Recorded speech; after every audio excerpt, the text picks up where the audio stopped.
Hemi 426 versus Chevelle SS 454 LS6, the ultimate showdown. Two engines, both legends, both complete liars about their horsepower ratings. And for one glorious summer in 1970, they turned every stoplight into a battlefield and every Friday night into automotive warfare. You heard the stories from your uncle. Maybe your neighbor still talks about the night he lined up next to one at the old drag strip. The Chrysler 426 Hemi versus the Chevrolet 454 LS6. The elephant versus the rat. Mopar muscle against Chevy fury. Tonight we're settling this once and for all. Which engine really ruled the streets when muscle cars were gods and horsepower was the only religion that mattered? We've got dyno sheets the manufacturers never wanted you to see, quarter-mile times that'll make your jaw drop, and the real story behind why both companies flat out lied about what these monsters could do. But here's the kicker. One of these engines was so brutal that insurance companies started refusing to cover the cars that carried it. And wait until you hear what happened when they finally met head-to-head at the 1970 NHRA Nationals. So grab your favorite drink, maybe fire up some Deep Purple, and let's dive into the greatest muscle car battle ever fought. This isn't just about horsepower. This is about the soul of American performance. The contenders, meet your gladiators. Let's set the stage. 1970. Nixon's in the White House. Led Zeppelin just dropped their second album, and Detroit was building cars that could melt pavement just by idling in the driveway. In the left corner, wearing Dodge Challenger and Plymouth Cuda colors, we have the 426 Hemi. They called it the elephant because of its size, but this beast moved like a cheetah with anger management issues. Chrysler had been perfecting this engine on NASCAR tracks where it dominated so completely that Ford and GM were crying to the sanctioning bodies for relief. The Hemi wasn't just an engine, it was a statement. Those massive hemispherical combustion chambers that gave it the name created power like nothing else on Earth. When you opened the hood of a Hemi car, other drivers just walked away. They knew they were looking at something that didn't play by normal rules. In the right corner, representing the Bowtie Army, the 454 LS6, Chevrolet's answer to everyone who said they'd gone soft. This was the most powerful engine Chevrolet had ever stuffed into a production car, and they built it specifically to embarrass every Hemi owner who thought they owned the streets. The LS6 was Chevy's nuclear option. While the Hemi got all the headlines, the LS6 was quietly putting down power numbers that made seasoned drag racers question everything they thought they knew about big block Chevrolets. But here's where it gets interesting. Both companies were lying through their teeth about horsepower ratings. The great horsepower lie. See, back in 1970, insurance companies were getting nervous about these rolling missiles Detroit was building. So the manufacturers made a gentleman's agreement to keep advertised horsepower ratings reasonable. Both the Hemi and LS6 were officially rated at 425 horsepower. What a load of complete nonsense. The truth? Independent dyno tests showed the 426 Hemi was putting out closer to 500 horsepower at the flywheel. The LS6? Even more brutal. Some dyno sheets showed numbers approaching 550 horsepower. These weren't just powerful engines. They were mechanical violence disguised as transportation.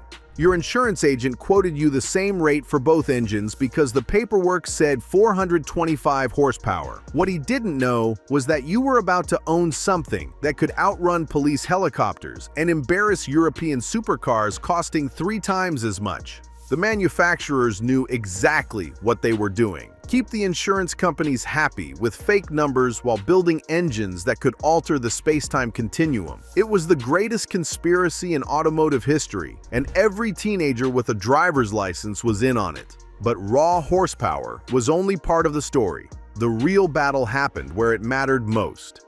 Street reality, where legends were born. Friday night, Main Street.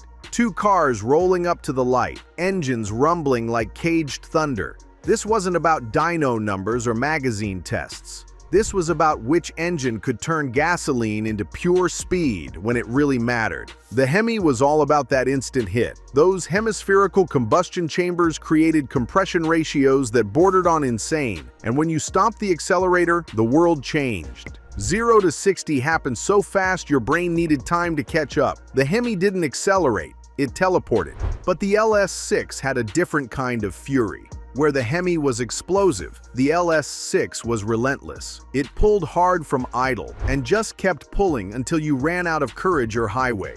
That massive displacement and those high-flowing heads created a power band that seemed to go on forever. Here's what really separated them on the street. The Hemi required skill. It was temperamental, demanding, and if you didn't know how to handle 500 horsepower hitting you like a freight train, it would embarrass you in front of everyone. The LS6 was more forgiving, but just as deadly. Point it in a direction and hang on. Your buddy's older brother probably had one or the other, and riding in that passenger seat was like getting a preview of what it meant to be truly alive. The sound when either engine opened up wasn't just mechanical noise, it was automotive poetry that made your chest vibrate and your soul catch fire.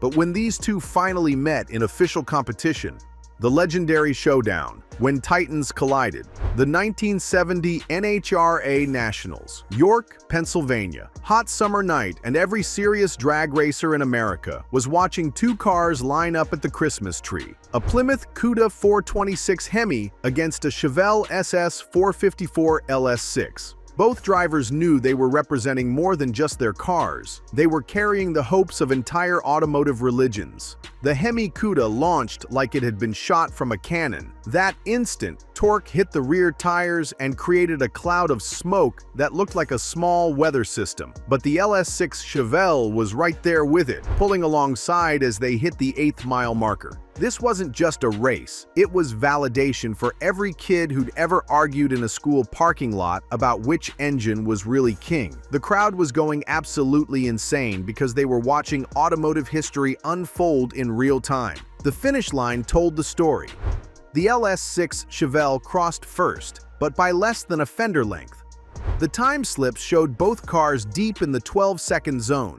Numbers that seemed impossible for street cars carrying full interiors and license plates. But here's the thing that every witness remembered. It wasn't really about who won. Both engines had just proved they belonged in a category all by themselves, a place where normal rules didn't apply and physics took a backseat to pure American determination. The real-world truth. So which engine really ruled the streets?